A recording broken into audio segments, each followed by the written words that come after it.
Бүгінгі үйрететін массажымыз бет массажы.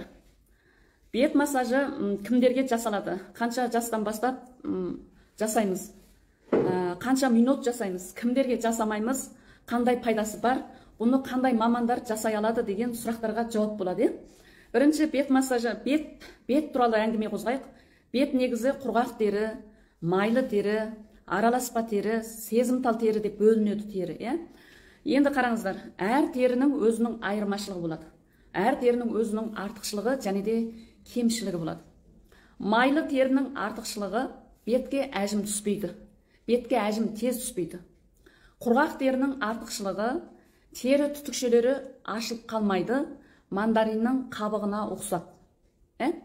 Енді майлы терінің кемшілігі тері түтікшелері қалай ашылып, тесік болып, мандариннің қабығы сияқты болып тұр. Мандарин сияқты болып. Мандарин білеміз ғой, қабығы қалай? Байқадыңдар ма? Бұрын байқамаған болуларыңыз керек. Енді мандаринді алып қараңыздаршы. Тесік болады.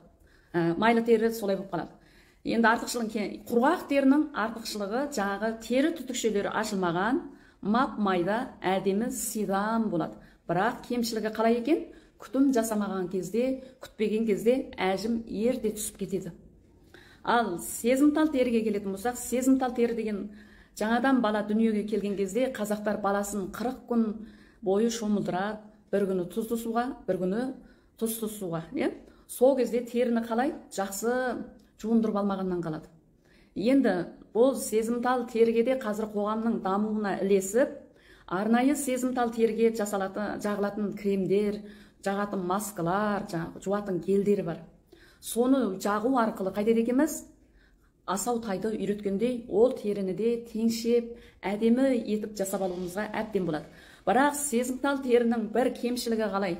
Оған еш нәрсе жағуға келмейді, ол күн нұрына шықса қызарып кетеді, ол сезімтал теріде қызару, бөрту, күн нұрына шықса қышу, өзін жайсыз сезіну, сондай сезімтал терінің кемшілігі өте көп. Артықшылығы жоқ, кемшілігі бар екен.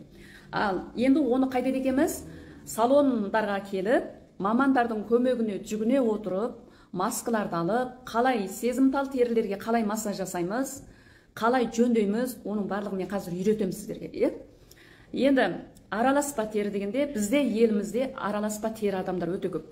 Маңдайы, мұрны, егі майлы, шылқылдаған, екі бетінің үші құрғақ. Енді ол кісілер ол кісілерге қалай массаж жасаймыз дегенде, оны да үйретемін қазір. Енді ол кісілер үй жағдайында не істеу керек? Ана біз сатып жатқан 25.500 теңге тұратын кремді алып, терісінің майлы жерін 1-2 минут жуып, ыстық сумен емес, суық сумен емес, дымқыл сумен жуып, кірін жақсылап отырып, майын жақсылап кетіріп, екі бетінің үшін 1 минутқа 30 секундта, қатты құрғақ болса 30 секунд, қалыпты болса 1 минуттай жуып, бетін орамалмен жақсылап отырып, сүртіп алғаннан кейін, майлы жерге жағатын кремді майлы жеріне жағу керек, құрғақ жерге жағатын кремдерді көрсеттім ғой, тікелей эфирде. Құрғақ жеріне жағып, қалған кезде аптасына 1 рет құрғақ тері болсын, майлы тері болсын, барлығы мамандардың көмегіне жүгінеді.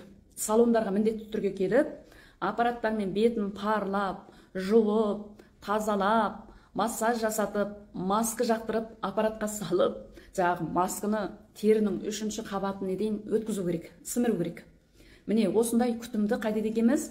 20 жастан жоғары, 150 жастан төмен адамдардың барлығы қайдеді екен? Салонға келеді. Енді қараңыздар, біз Алла қаласа, Алла амандығын салса, бұдан кейін әйелдердің барлығы өзгереді деп ойлаймын. Бұл жерде бет массажы бетімізге әжім түсірместен бұрын, бетіміздің тері түтікшелерін ашпастан бұрын біздің ішкі органдарымызға пайдасы бар екен бет массажын жасау арқылы. Сонымен қатар бетіміздегі көру, иіскеу, дәм сезу, осы 5 түйсігімізге қалай болады екен? Пайдасы орасан зор. Бет массажын жасау арқылы да беттің мұрынның үстінде, екі беттің ұшында, маңдайда, иекте, жақта, барлық жерінде өкпе, бүйрек, бауыр, ашшек, тоғышек, өт, жүрек, бүйректердің барлығына қалай болады екен? Әсер беретін нүктелер жатыр. Сонымен қатар көз ауруларын, көз жас жолы бекітілу, көзге ақ түсу, көзді шел байлау, көздің жақыннан көре алмауы, құлақтың естуінің төмендеуі, иіс сезу, дәм сезу, түйсіктерінің барлығының қызметін 18 жасындағыдай ұстап тұратын құралдың біреуі